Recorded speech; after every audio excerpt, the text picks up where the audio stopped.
Nós entrarmos na palavra, eu gostaria de convidar a nossa irmã Rafaela para fazer coro juntamente com o Ministério do Louvor com a canção do Apocalipse. Amém, igreja?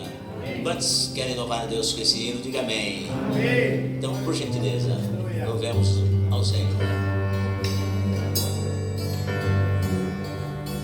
Glória a Jesus. Cumprimenta a igreja na paz do Senhor Jesus, amém? Amém. Glória a Deus. Vamos louvar o Senhor.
glória no nome do Senhor Jesus.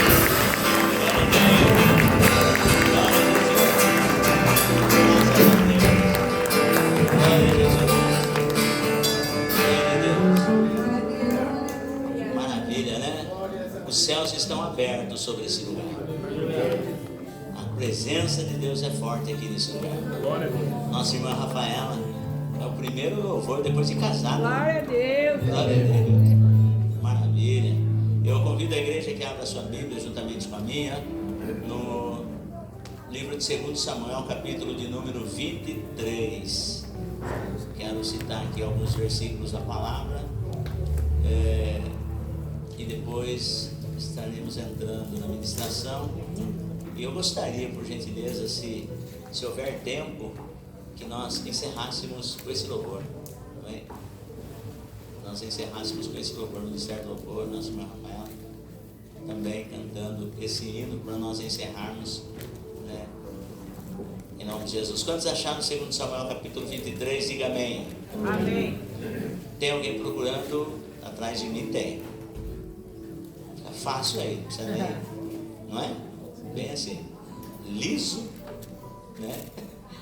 Então assim, ó, 2 Samuel capítulo 23, o versículo de número 8, ele diz assim, ó, vai falar a respeito dos 37 valentes que Davi teve, mas não é nisso que eu vou me deter.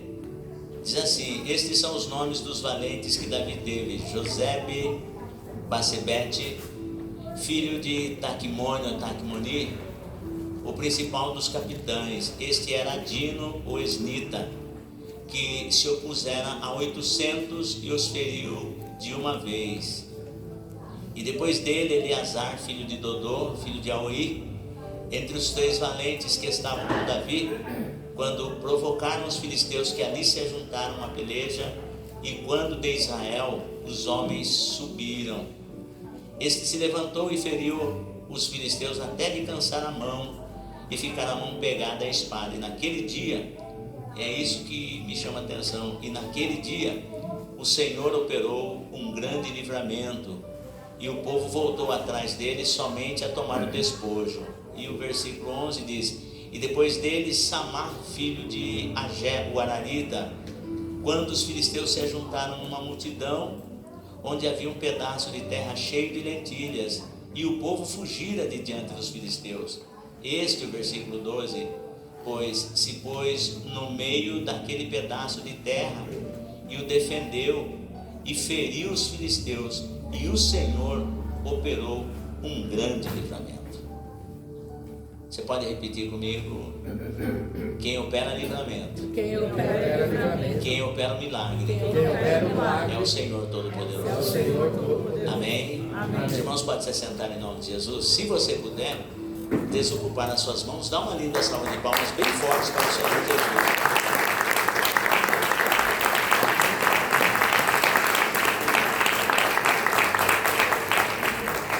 Glória a Deus. Estou bastante feliz também por ver aqui a nossa irmã missionária Luzia, nossa irmã Vera, que também está junto aqui, pastora Vera, que está junto acompanhando a nossa irmã missionária Luzia. Que Deus abençoe, né? E a Rebeca, que está lá na escolinha agora, né? Subiu lá no estudo bíblico infantil, mas nós estamos muito felizes. Estivemos aqui na parte da manhã com a escola bíblica dominical, falando sobre um tema de muita importância para os dias que nós estamos vivendo. Falamos sobre liberalismo teológico e fundamentalismo teológico. São 2 palavras aí muito importantes para os dias que nós estamos vivendo, e a igreja precisa estar atenta em relação a isso. Por isso eu convido a igreja que venha, participe conosco dos bíblicos, vai ser bênção para a sua vida. E aí, tão logo nós terminamos a escola bíblica dominical, eu fiz um apelo ali gentilmente para que os obreiros estivessem apostos comigo, os membros estivessem, porque eu tinha um batismo para realizar. E esse batismo é da Maria Luísa Balari Melo. Ela ela no mês de junho, maio, junho, se não me falha a memória, ela entrou comigo e dizendo que ela estava se programando para vir aqui para o Brasil. Mas jamais eu ia imaginar que eu ia me deparar com a Malu, como assim nós chamamos, no casamento da Rafaela mais o Henrique. Eu fiquei muito surpreso quando eu a vi lá. Mas lá na Inglaterra ainda nós estávamos conversando e ela dizia assim que ela estaria vindo aqui para o Brasil e tinha um desejo imenso de passar pelas águas do Santo Batismo aqui na igreja aonde antes dela ir para a Inglaterra ela congregava com a sua mãe, o seu irmão congregava aqui conosco. E então, pastor Salu, eu gostaria que o pastor me orientasse como fazer e se a hora que eu estivesse aí no Brasil o pastor teria como fazer o meu batismo. Eu falei, com o maior prazer, né? E falei, mesmo que naquele dia não tenha ninguém para batizar, olha só, eu faço um batismo especial para você. E hoje foi um batismo todo especial da Maria Luísa, foi uma bênção. Os irmãos que estiveram aqui me ajudaram muito. Luciano Teixeira na confecção do certificado, missionária Marli limpando o tanque batismal, e os irmãos aqui, missionária Aporemi, se preocupando com as vestes. Então, e resumindo, foi uma bênção. Eu estou muito feliz, porque se Jesus, que uma alma quando se converte a uma grande festa no céu, por isso aqui também nós estamos alegres. Amém, igreja? Então eu agradeço aos irmãos que me ajudaram, física, espiritual, e a maneira como vocês puderam me auxiliar, eu agradeço. E o presbítero Wellington, ele já está também, porque temos almas que nós vamos batizar agora no mês de setembro, né, presbítero Wellington? Temos almas que nós vamos batizar no mês de setembro. Tem algumas almas aqui que já deram seus nomes, e daí o presbítero Wellington ele vai estar preparando essas pessoas para que a gente possa fazer um trabalho bem feito também, levando essas almas para o santo batismo. E eu dou graças a Deus pela vida do nosso irmão presbítero Wellington, porque agora a minha vida está um pouco mais corrida. Já não era devagar, mas agora está um pouco mais corrida. Mas eu dou graças a Deus por isso. Então os irmãos que puderem, que têm o desejo ainda de passar pelas águas do santo batismo e você ainda não fez, aproveite essa oportunidade, converse com o nosso irmão presbítero Wellington, fala assim, irmão Wellington, eu quero me batizar, o que eu devo fazer? Aí o irmão Wellington, o presbítero, ele vai orientar você, vai marcar um dia com os candidatos, tudo certinho, e vai instruí-los para que no próximo dia 7 de setembro, nós então levamos essas almas para o santo batismo. Amém, igreja? Amém, povo de Deus? Então, dentro do tema que o Espírito de Deus colocou no meu coração aqui em 2 Samuel capítulo 23, porque eu preciso dizer para a igreja assim, às vezes, irmãos, Deus só não faz mais nas nossas vidas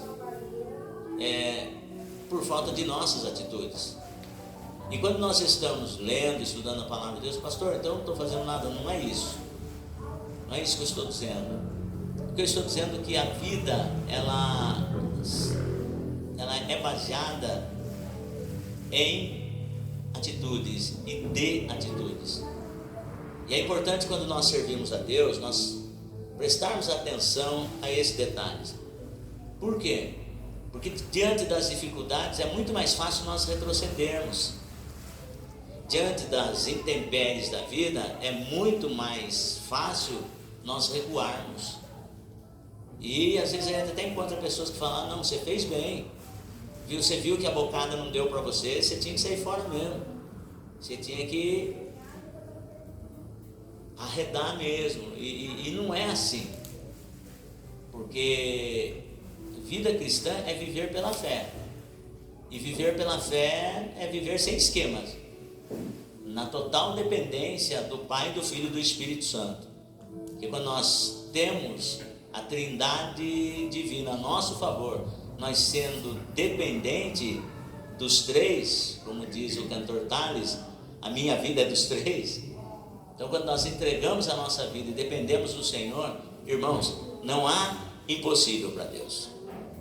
Mas guarde bem isso, a vida é feita de atitudes, e quando a palavra de Deus ela é ministrada, né, o Senhor espera que nós reajamos com uma atitude de fé.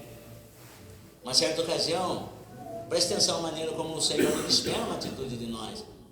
Jesus entrando na cidade de Jericó, a Bíblia diz que ele ia passando, mas de repente um cego, filho de Timeu, quando ele ouviu falar que era Jesus, e Jesus, a Bíblia diz que Jesus ia passando, quando todo mundo passava por ali, e às vezes jogava uma moedinha, ou às vezes alguém ficava com pena do cego, coitado, eu conheci o pai dele, olha que situação, olha o estado que ele se encontra, e a Bíblia diz que Jesus ia passando.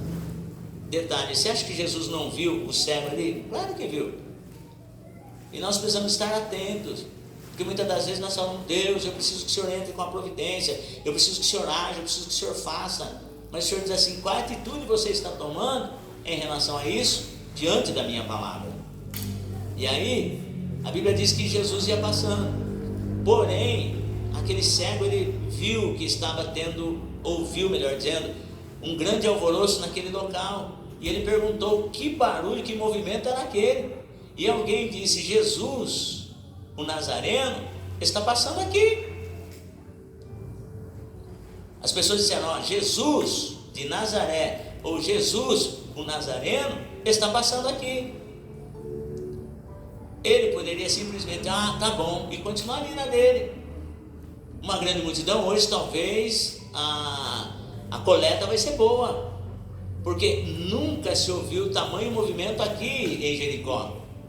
Aliás, Jericó, cidade das palmeiras, das fragrâncias, que seja, porém, estava deserto ultimamente, mas ele tomou uma atitude. Quando ele ouviu falar que era Jesus, ele nem clamou pelo Nazareno, mas ele clamou pelo filho de Davi: tem misericórdia de mim. Jesus, filho de Davi, tem misericórdia de mim. E detalhe, que quando nós tomamos uma atitude em relação ao nome santo do Senhor Jesus, eu acredito que tem uma grande multidão também que vai se incomodar. E aí ele começou a clamar cada vez mais alto, porque as pessoas diziam assim: para, meu, já que você não percebe que você está incomodando e ele não vai te ouvir? E a Bíblia diz que quando os opositores tentavam calá-lo, a atitude dele se tornou mais forte ainda. Eu aprendo com isso, que quando eu creio, quando eu sei naquilo que eu creio, naquilo que eu creio é muito maior e muito mais forte do que as oposições que vêm contra mim. E aí ele começou a clamar cada vez mais alto ainda: filho de Davi. Ele não clamou: Jesus de Nazaré, Jesus, o filho do carpinteiro, Jesus, não. Jesus, filho de Davi, tem misericórdia de mim. E essa foi a atitude que ele tomou. Mas quando Jesus, ouvindo tudo isso, e viu que o clamor dele parou a multidão, Jesus pergunta, e alguém diz assim: é o cego lá, ó. Aí Jesus mandou que o chamassem. Jesus esperou uma outra atitude dele, tirando da zona de conforto, tirando daquele comodismo. Aí alguém chega, diz assim para ele: calma, fique tranquilo, que o mestre está chamando você. Em outras palavras, você foi atendido, vamos que eu vou te levar até ele. Aí aquele homem, ele lançou de si a sua capa, se levantou e foi ter com Jesus. Isso se chama atitude. Ele foi ter com Jesus, ele não esperou Jesus vir até ele, porque Jesus estava passando e a sua oportunidade já estava indo embora. Quando ele descobriu que era Jesus, mesmo ele não enxergando, ele ouviu que era Jesus o Nazareno, ele falou: esse é o que os profetas falaram. É o filho de Davi, que deveria se assentar no trono de Davi, e que o seu trono subsiste para sempre. É desse que o profeta diz que os cegos enxergariam, que os coxos saltarão de prazer, que os mudos vão falar: esse é o filho de Deus. E aí ele tomou essa posição, se levantou e foi ter com Jesus. E ele indo ter com Jesus, Jesus pergunta para ele: o que queres que te faça? Ele diz assim: Senhor, que eu tenha vista. Jesus falou: vê, a tua fé te salvou. E aquele homem imediatamente passou a enxergar. Então, por quê? Nós temos que estar atentos aos detalhes, porque a vida nossa, ela passa muito rápida. E Deus, Ele tem pressa em entregar para nós a nossa bênção. Eu não sei de que maneira você entrou aqui nessa noite. Eu não sei quais são as promessas de Deus em relação à sua vida, em relação à sua vida financeira, em relação à sua vida profissional, em relação à sua vida sentimental, em relação à sua vida ministerial. Eu não sei qual é a promessa que Deus tem para você, mas tome uma atitude nessa noite e você vai ver a resposta de Deus para a sua vida. Escute, o texto que eu acabei de ler, ele mostra para nós exatamente isso. Davi, ele tinha um exército enorme, tanto é que, se os irmãos perceberem, uma certa ocasião, ele fazendo a contagem do seu exército, isso trouxe problema para ele, porque o número de soldados de Davi era um número muito grande. E aí ele fez a contagem, além dos soldados, fez a contagem de todo Israel. E aí o Joabe falou: não faça isso, rapaz, não precisa contar nada não. Se você acha que o que você tem em termos de povo, em termos de reino, é pouco, Deus te dá mais. Mas fique tranquilo, não vá atrás de cifra, não vá atrás de número. Mas como a palavra do rei prevalecia, e daí trouxe um certo problema. Mas para você ter noção, o exército de Davi era um exército muito belicoso.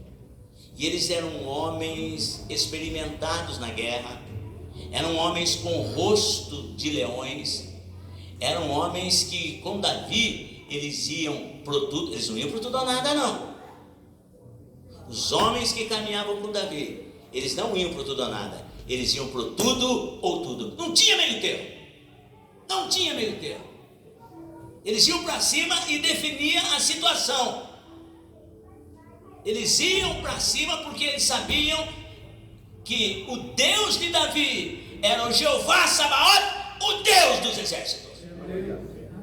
E eles tinham isso, essa inspiração vinha do próprio Davi, que quando menino enfrentou o gigante e tinha como currículo matador de urso, leão e agora acrescentando matador de gigante.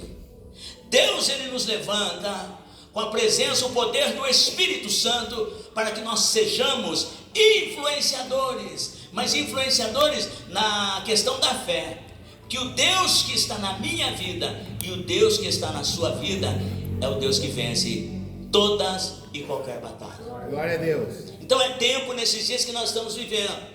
Estou falando aqui em nome do Senhor Jesus e pelo ministério que o Senhor graciosamente me pôs nas mãos. Perguntar se um dia pastor pediu? Não. Pastor, Deus já te deu essa revelação que um dia o pastor estaria lá pastoreando um ministério, sendo pastor, presidente de um ministério. Um dia veio isso na mente do pastor? Veio? Não. Isso estava oculto aos meus olhos, mas já estava nítido nos planos e propósitos de Deus. Então é tempo de nós nos levantarmos e começar a desfrutar e começarmos a vivenciar o sobrenatural de Deus nas nossas vidas. Não aceite viver um cristianismo derrotado, não na sua vida pessoal, nem na sua vida conjugal e nem na sua vida profissional, porque o Deus que você serve é Deus grande, em cima nos céus, na terra e até os confins da terra. Deus é Deus. E assim eu quero que você saia daqui nessa noite levantando a sua cabeça e declarando que você é mais que vencedor ou vencedora por Cristo Jesus nosso Senhor. Não aceite a derrota, irmão. Momentos difíceis todos nós passamos. Problema na nossa vida financeira nós passamos. Problema na nossa vida conjugal muitas das vezes nós passamos. Problema no nosso relacionamento interpessoal muitas das vezes nós passamos. E passamos problemas conosco mesmo. Porque tem momento que a gente olha e fala assim: puxa vida, eu não acredito que eu estou passando por isso. Eu não acredito que eu estou passando por isso. Justamente nessa faixa etária que eu achei que as coisas já estão um pouco mais tranquilas, que eu achava que eu ia estar muito mais light, parece que o negócio se afunila um pouco mais. Mas o salmista Davi, no Salmo 37, se não me falha a memória, no versículo 25, e eu me apego muito nesse versículo, porque Davi, ele diz assim: eu fui moço, eu já tive a minha juventude, eu tive os meus dias de glória. No tempo da juventude tudo é mais fácil. Se é demitido de uma empresa, vem uma crise financeira, você fala, daqui a pouco as portas vão se abrir, mas enquanto as portas não se abrem, fala, quer saber de uma coisa, eu vou fazer um biquinho aqui, fazer um biquinho ali, porque você é jovem, você vai para cima. Mas quando a idade chega, fica mais difícil. Não é qualquer coisa que você vai fazer, porque primeiro, a mente não envelhece, mas o corpo não acompanha a mente. Eu lembro uma vez que eu fiquei desempregado, falei para a dona Marli, dona Marli, eu sei o que eu vou fazer, eu sei de onde eu vim, e eu não tenho nenhuma dificuldade de ir para lá, eu vou voltar a fazer o que eu fazia antes. A dona Marli falou, não, primeiro porque a sua idade não é mais a mesma, e segundo que é para frente que se anda. Foi bom enquanto você estava lá, mas Deus tem coisas melhores. Glória a Deus. Ela falou, você fique tranquilo, não entre em desespero. Ela disse para mim, você fique tranquilo, não entre em desespero, porque eu estou aqui para te ajudar. Eu arregaço as mangas, eu vou para a luta junto com você, e junto nós vamos vencer. E eu venho aqui dizer para os irmãos, nós vencemos, irmão, porque Deus é conosco. Glória a Deus. Mas em nenhum momento eu vi dona Marli chorando as pitangas pelos cantos, ai, o meu marido agora está desempregado. Não, houve um momento que eu achava que o negócio ia ficar tão estreito, que eu olhava para minha filha, presbítero Rogério, em prazo de pouco tempo, minha filhinha Gisele fez 2 cirurgias, rapidamente. Eu, com cirurgia do estômago, fui pedir auxílio no meu trabalho, fui pedir cesta, olha só, irmão, eu fui pedir uma ajuda no meu trabalho, tá? Aí sabe que o cara olha para mim e falou, rapaz, você só dá problema para a empresa, hein? Filho doente, eu também doente. Só que aquele tempo assim, eu recorria aos meus amigos de botequim.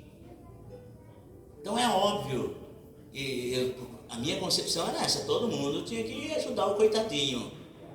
Agora, irmãos, quando eu estava no Egito, sendo tripudiado pelo diabo, viver uma vida de coitadismo, isso é típico de quem está lá, mas hoje, servindo a Deus, não!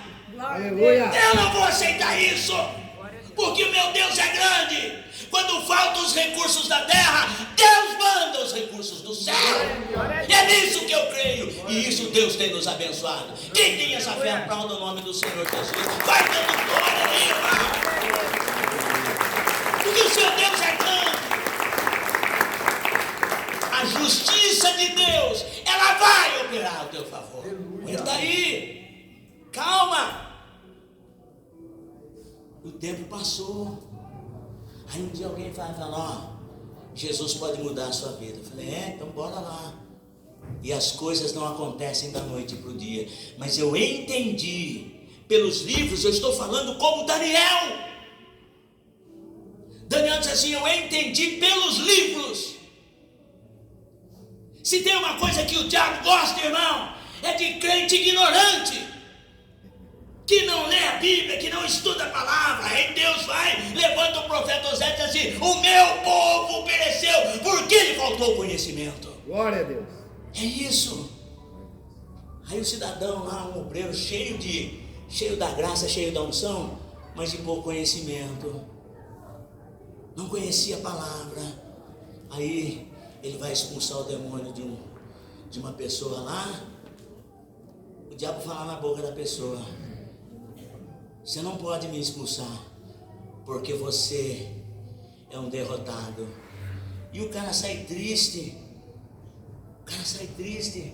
porque o diabo falou na boca da pessoa lá, que ele era um derrotado. E ele começou a olhar e ver a vida pregressa dele, que as coisas não davam certo para ele, tudo que ele fazia dava errado. Ele acatou, mas eu quero dizer, João capítulo 10, versículo 10, diz assim que o ladrão só vem para roubar, matar e destruir. E no mesmo evangelho de João diz que ele é mentiroso e pai da mentira. Se tem uma coisa que o diabo é pai, é da mentira. Então não aceite a acusação, não aceite as mentiras que o diabo fala, porque que eu e você somos pecadores, isso é fato. Mas aqueles que estão em Cristo Jesus, nenhuma condenação há, porque Jesus é maior, ele venceu na cruz por mim e por você. Glória a Deus. Aí o Luizinho voltou triste, desenchavido, falou, olha, eu fui lá expulsar o ser lá, falando na boca da pessoa que eu era um derrotado, e eu sou mesmo, porque as coisas não acontecem na minha vida. Pastor cheio da graça e cheio do conhecimento falou, levanta essa cabeça, rapaz, e vai lá, repreenda e expulsa esse mal da vida daquela pessoa. E quando o diabo se levantar para querer falar alguma coisa que você é derrotado, fala: não, eu sou mais que vencedor por Cristo Jesus nosso Senhor. E quando ele foi, declarou essa palavra, o cão teve que bater em retirada. Porque Deus é maior nas nossas vidas. E pelos livros você entende que Deus vai trabalhar na minha e na sua vida quando nós realmente tomarmos as atitudes que precisamos tomar. Aqui no texto você pode ver que o primeiro caso diz assim: estes são os nomes dos valentes que Davi teve. Com tantos homens, com tantas pessoas que Davi teve com a tropa de elite do seu exército, alguns se destacaram. Nem todos vão se destacar, guarde bem isso. Mas Deus te chamou para te colocar, para te tirar do anonimato e te colocar em local de destaque. Esteja pronto para ocupar o lugar que Deus tem para você. Na sua casa, no seu trabalho, na igreja, aonde quer que você esteja, Deus te tira do anonimato e te coloca em local de destaque. E aí esses homens, olha só, estes são os nomes dos valentes que Davi teve: José e Basebete, filho de Taquimoni, principal dos capitães. Este era Adino, o esnita. Esse se opusera a 800 e os feriu de uma vez. E depois dele, só fala que ele se opôs e partiu para cima de 800. Ele não viu a quantidade. Ele partiu para cima dos 800, porque ele via isso em Davi. Porque Davi, quando ele ia para a guerra, ele não se valia da quantidade de soldados que ele tinha, porque ele dizia assim, uma certa ocasião, na oração para o rei na guerra, ele falava assim: uns confiam em carros, outros confiam em cavalos, mas nós confiamos no Deus Todo-Poderoso. Então Davi, quando via um exército ou num combate mano a mano, ele não confiava nas suas habilidades como soldado, não. Davi, ele não se escudava no número de soldados que Davi tinha, não. Davi, ele buscava dependência total de Deus. Ele dependia de Deus.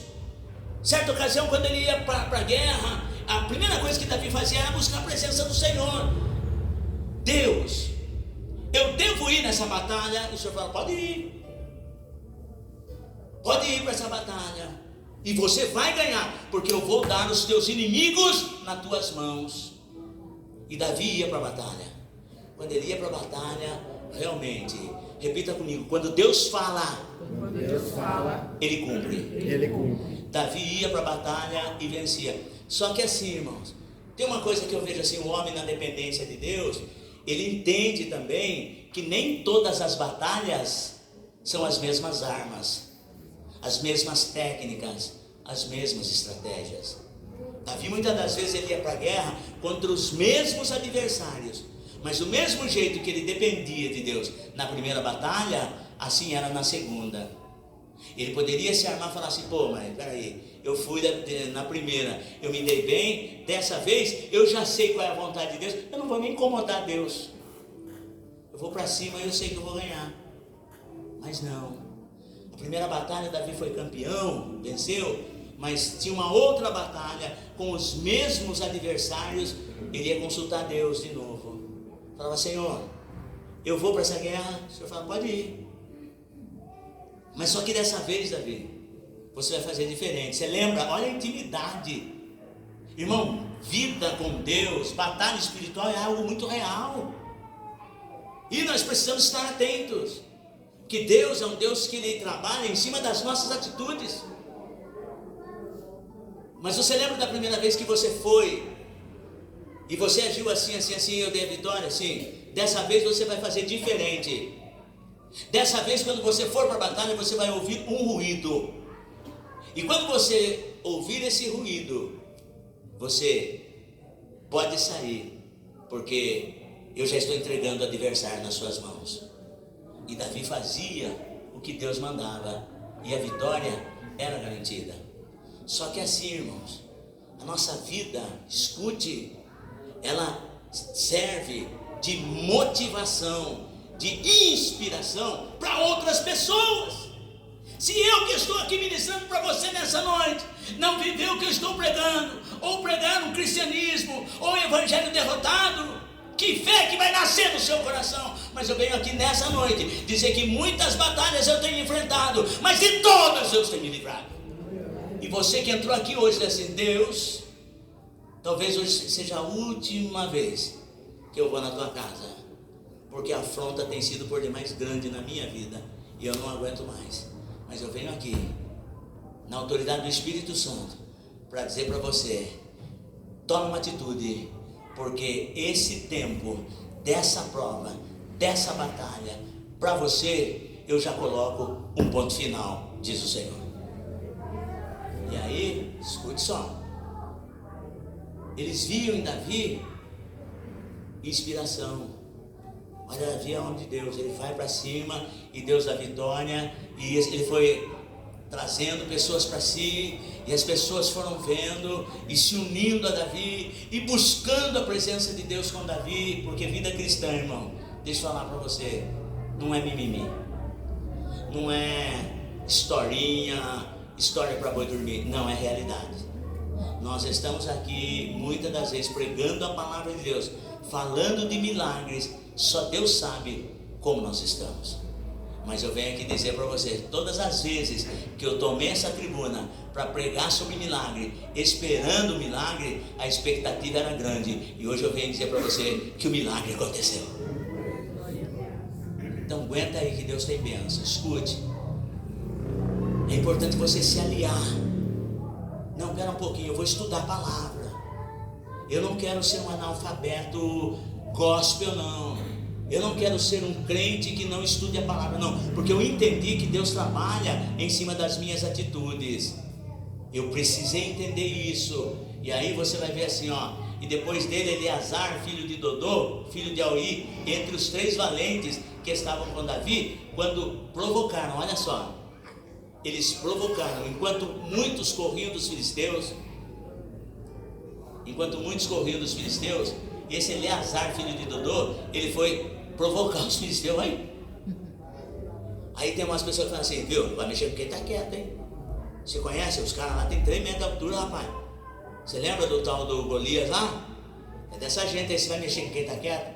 Deixe quieto, se ele está lá, vai para lá. Não, peraí, por que eles foram provocar os filisteus? Porque os filisteus, irmãos, os nossos adversários, não pensa que eles vêm para nos elogiar, não pensa que eles vêm para dizer que está tudo bem com a gente, não. Eles vêm para tirar o que nós temos. Eles vêm para roubar, matar e destruir. Eles vêm para destruir o lar, para destruir a família. Eles vêm para minar a sua fé.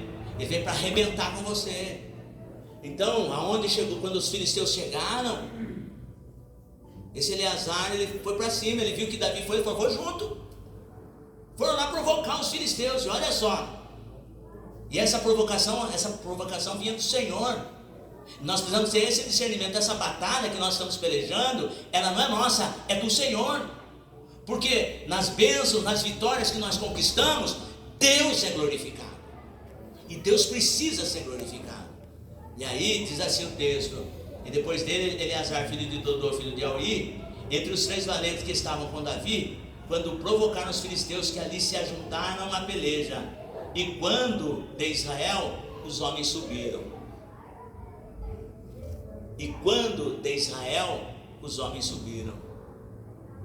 E aí o negócio fica desguarnecido. E aí quando eu recuo, eu dou margem para o adversário se aprofundar. Por isso, irmãos, ou se aproximar, ou avançar. Por isso, irmãos, eu e você precisamos estar posicionados na posição que o Senhor nos colocou. Porque a proposta para nós recuarmos é maior. Ó, quer um conselho? Para de pregar, rapaz. Parece que quanto mais você está pregando, mais tribulação você está tendo. Parece que quanto mais você vai indo para a igreja, parece que a luta aumenta, parece que as coisas acontecem. O que você vai fazer? Eu não vou recuar, eu continuo na brecha, na posição que o Senhor me colocou. Alguém vai ter que bater em retirada, alguém vai ter que recuar. Esse alguém não sou eu, é o Satanás que tem que bater em retirada, para que o nome do Senhor seja glorificado. Ah, mas está vindo uma igreja aí, está um lugar, não sei o que. Ah, mas estão se levantando. Deixa se levantar. O diabo ele vai ter dois trabalhos. Primeiro de se levantar e ele vai cair, porque as portas do inferno não prevalecem contra a igreja do Senhor. Porque o Deus que nós servimos é muito maior. E aí, ele vai dizer assim: e de Israel os homens subiram. Este se levantou e feriu os filisteus até lhe cansar a mão e ficar a mão pegada à espada. E naquele dia, esse é o texto, e naquele dia o Senhor, não foi Davi, não foi Eleazar, não. Naquele dia o Senhor operou um grande livramento. Lembra aquelas pessoas que subiram, aqueles homens que subiram? Eles voltaram depois só para receber a bênção. Sabe o que Deus está dizendo? Que vai chegar um momento que você pode até estar sozinho, humanamente falando, mas o Pai, o Filho e o Espírito Santo vai estar com você. A bênção é grande e você tem um coração cheio da graça e da presença de Deus. Quando aquelas pessoas que deveriam estar com você, elas recuarem de você, mas elas voltarão para receber a bênção e você vai compartilhar da bênção, porque o seu Deus é grande. Naquele dia o Senhor operou um grande livramento. E o texto vai dizer assim: depois dele, Samar, filho de Agé, o ararita, quando os filisteus se ajuntaram numa multidão onde havia um pedaço de terra cheio de lentilhas. Irmão, quem que vai batalhar por uma terra, um pedaço de terra cheio de lentilhas? Sabe o que Deus está dizendo? Talvez as pessoas olhem para a sua vida conjugal, talvez as pessoas olhem para a sua vida financeira, talvez as pessoas olhem para a sua vida pessoal, cantando um hino, lavando o banheiro, tomando conta do estacionamento. O que é isso? É só um pedacinho de lentilha. Irmão, seja fiel no pouco e Deus vai te colocar sobre muito. E Deus vai te colocar sobre muito. Ah, mas eu quase não prego, eu quase não tenho oportunidade na igreja. Talvez esse seja o seu pedacinho de lentilha, mas faça com amor. Defenda aquilo que Deus pôs na sua mão. Foi isso que Samar fez. As pessoas que olharam e falaram assim: ah, Samar, eu vou pôr minha cabeça aí nesse pedaço de lentilha. Tô fora, rapaz. O filisteu está vindo aí, deixa ele. Samar falou: não. Sabe por que não? É um pedaço de terra, é um pedaço de campo que foi semeado lentilha, mas foi um pedaço de terra que Deus me deu. Se precisar morrer, eu morro por esse pedaço de terra, mas eu não entrego a filisteu nenhum. Que Deus colocou na sua mão, se esforça, batalha, porque quando muitas pessoas recuaram, olha só, eu falo assim que Deus vai agir de acordo com as minhas atitudes, Deus vai agir de acordo com as suas atitudes. E o texto diz assim: este pois se pôs no meio daquele pedaço de terra e o defendeu e feriu os filisteus. E a última parte do versículo diz assim: e o Senhor operou um grande livramento. Então essa peleja, ela não é sua, é do Senhor. Nós precisamos trazer para a nossa mente que tudo que nós fazemos não é de nós e nem para nós. Por quê? O apóstolo Paulo fala assim que é o Senhor, olha só, é o Senhor que opera em vós, tanto o querer quanto o efetuar. Nós precisamos perder essa mentalidade de que é nós que fazemos, de que é nós que falamos. Não, irmão, é o Senhor que opera em nós, tanto o querer quanto o efetuar. Portanto, quando você é bem sucedido em uma determinada área, que você reconhece que o Senhor colocou na tua mão, então a honra, a glória é dele, é o Senhor que fez isso. Então Deus está fazendo um rebuliço dentro da casa de muitas pessoas aqui, onde já não tem mais jeito, mas o Senhor está operando. E quando a bênção se concretizar, reconheça, foi o Senhor que fez essa obra. Portas de emprego o Senhor está abrindo aqui. E reconheça que é o Senhor que está fazendo essa obra. E dê testemunho da obra que o Senhor está fazendo. O que é reconhecer que o Senhor que opera, que esse Samar e o Dodô, eles chegaram, quando chegavam na congregação, eles diziam assim: olha, nós estávamos numa determinada batalha lá, e o Senhor simplesmente me usou como instrumento, mas foi o Senhor que deu a vitória. Foi o Senhor que fez essa obra. Então eu digo para você, entenda que Deus ele só espera uma atitude para que Ele possa agir. Pelo menos, se você observar, eu digo por toda a Bíblia você vai ver isso. Deus quer fazer e Ele vai fazer, mas é a sua atitude que vai mover a mão de Deus. Por exemplo, Ezequias, ele estava vivendo uma situação irreversível. O caso de Ezequias era algo irreversível. E o profeta chega para ele, porque ele tinha adoecido com uma enfermidade mortal. E agora Deus manda o profeta ir lá na casa de Ezequias, no palácio, e diz assim: fala para Ezequias, chefe do meu povo, põe em ordem a tua casa, porque morrerás e não viverás. Olha, Ezequias, ele estava diante de uma situação irreversível. Olha só. Então talvez você esteja vivendo uma situação irreversível. E aí o profeta, obedientemente à voz do Senhor, por isso que eu disse assim, as nossas atitudes elas têm que estar embasadas na palavra. Então se você é uma pessoa que você não tem o hábito de estudar a Bíblia, se você é uma pessoa que não tem o hábito de frequentar os cultos, se você é uma pessoa que não tem o hábito de se familiarizar com as santas e sagradas escrituras, que atitude você vai ter diante de uma situação irreversível? Derrotista, insincera e caótica as suas atitudes. Porque o profeta ele chega diante do rei Ezequias, e o rei Ezequias era um dos bons reis de Israel, da monarquia dividida. Dentre os reis bons, Ezequias era um. Ele ouvia a voz de Deus, Deus falava com ele, e ele acreditava no ministério profético. E o profeta Isaías chega até ele e diz assim: assim diz o Senhor para ti, põe em ordem a tua casa, porque morrerás e não viverás.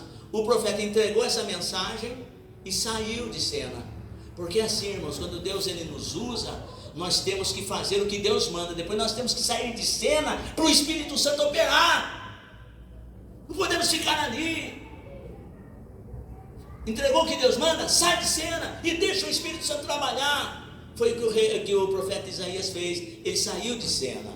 Quando ele saiu de cena, o rei ele tomou uma atitude. Mas entenda, por favor, a atitude que o rei tomou, ela era baseada em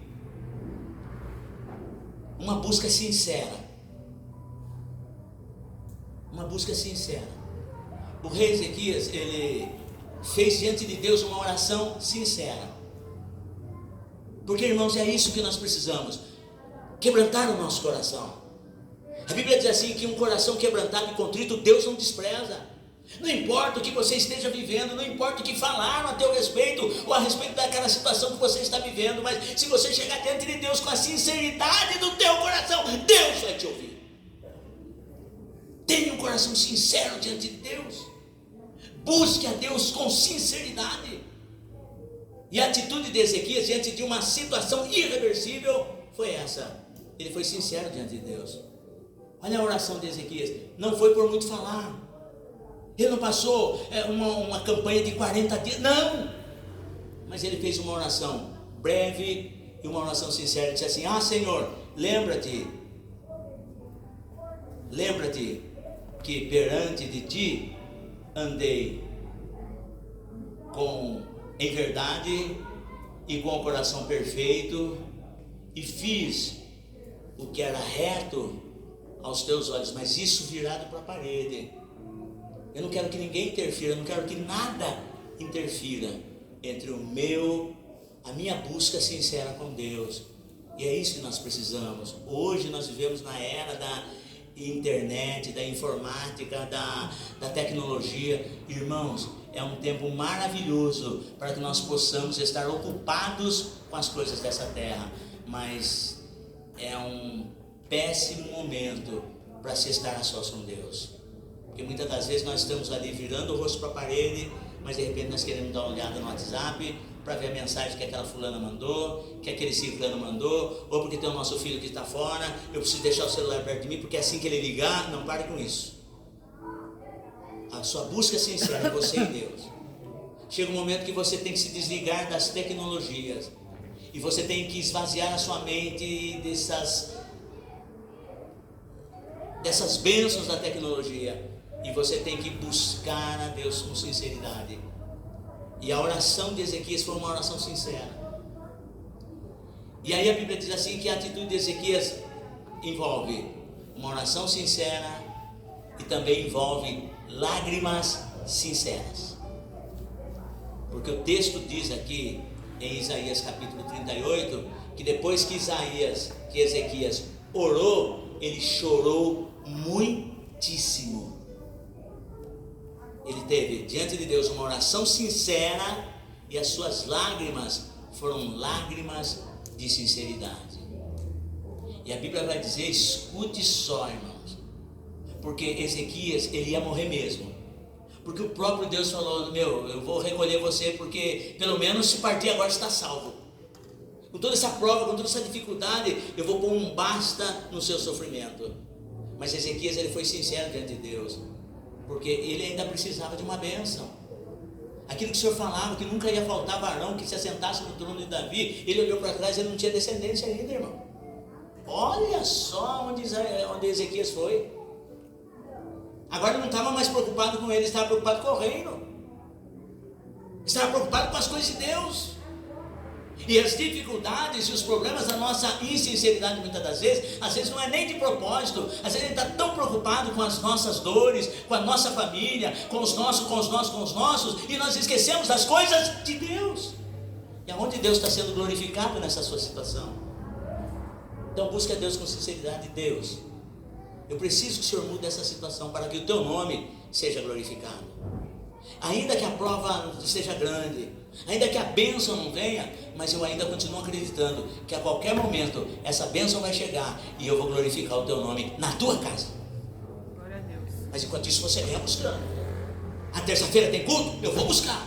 A quinta-feira tem culto? Eu vou buscar. Sábado e domingo tem culto? Eu vou buscar. A de tarde tem a tarde da bênção? Eu vou buscar. A noite tem a noite da vitória? Eu vou buscar. A madrugada é a madrugada com Deus? Eu vou buscar. Seja sincero. Tome atitude. E a Bíblia vai dizer que o profeta não tinha nem cruzado ainda o pátio.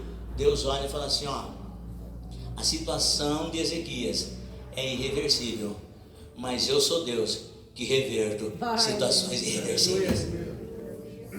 Volta lá. E o profeta nem questionou Deus, hein? Ele pegou e voltou. E diga para Ezequias, chefe do meu povo, eu ouvi a sua oração e vi que ela é sincera.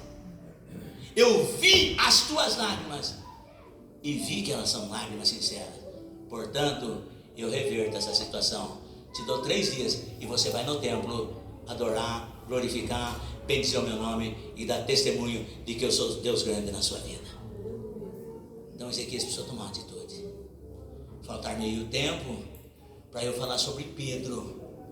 Eu quero que o Ministério do Louvor se posicione para cantar novamente o Apocalipse, e gostaria de chamar a senhora Rafaela, que vem aqui à frente também, juntamente com o Ministério do Louvor, porque eu quero que você tome uma atitude. Pedro, ele estava diante de uma situação vexatória, diante de um aparente fracasso, e ele tomou uma atitude, e essa atitude de Pedro é uma atitude de obediência à palavra de Jesus, porque ele passou a noite toda pescando, não apanhou nada, estava numa situação vexatória, um aparente fracasso, uma aparente vergonha, e de repente o Galileu nas praias do mar da Galileia. O Galileu emprestou o barco de Simão Pedro emprestado, pediu o barco emprestado, do barco ele ensinou a multidão, tendo acabado de ensinar relacionamento com a palavra. Tendo acabado de ensinar, nós estamos aqui ministrando todos os domingos a escola bíblica dominical. E eu tenho certeza que ainda este ano Deus vai jorrar as bênçãos dentro do seu lar. Escute o que eu estou dizendo. Nazareno nas praias do mar da Galileia tomou o barco emprestado de Simão Pedro, um homem que estava vivendo um aparente fracasso. Nesta noite, Deus te pede algo que só você pode fazer. Ah, mas ele vai pedir justo para mim. Tinha tantos barquinhos, tinha tantos donos de barco. Ele foi pedir justo para quem? Para Simão Pedro, um homem que ele fez de pescador de homens, um homem que ele deu a chave do reino, um homem que ele transformou em pastor de ovelhas. Eu não sei qual é o chamado de Deus na sua vida.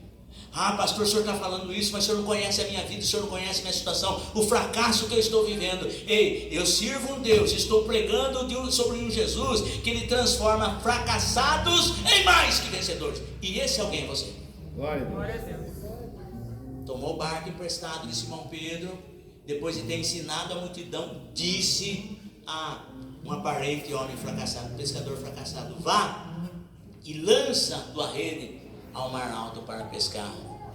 Simão Pedro, nós estávamos falando aqui sobre racionalismo, que fé e razão são caminhos antagônicos.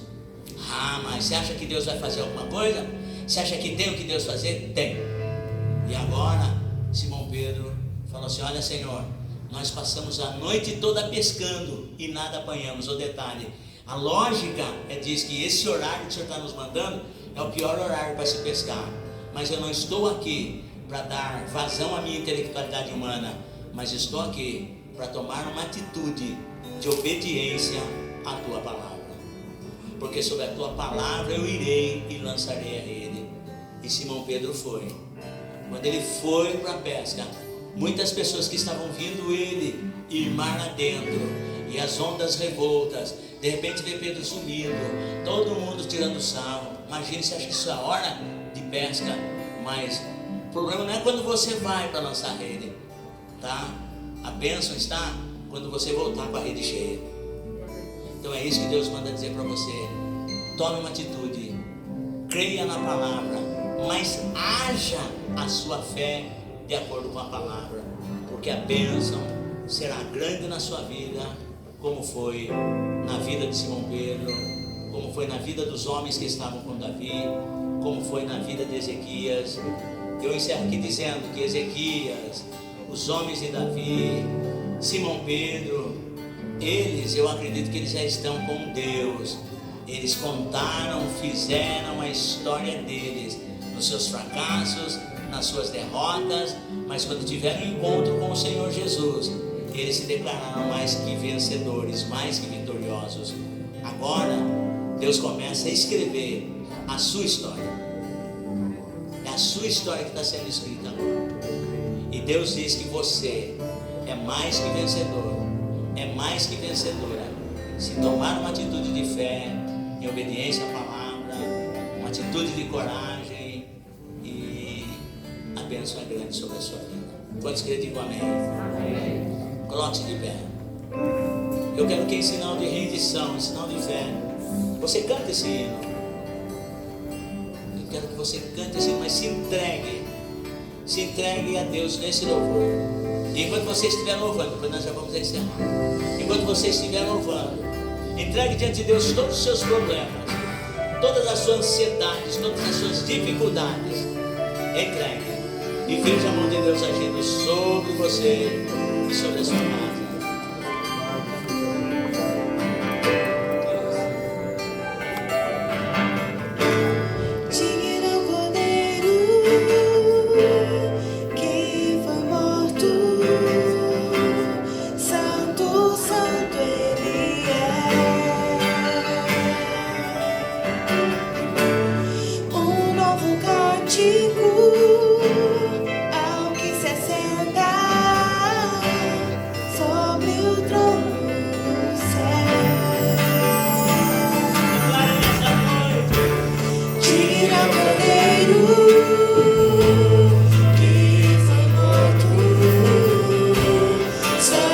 Santo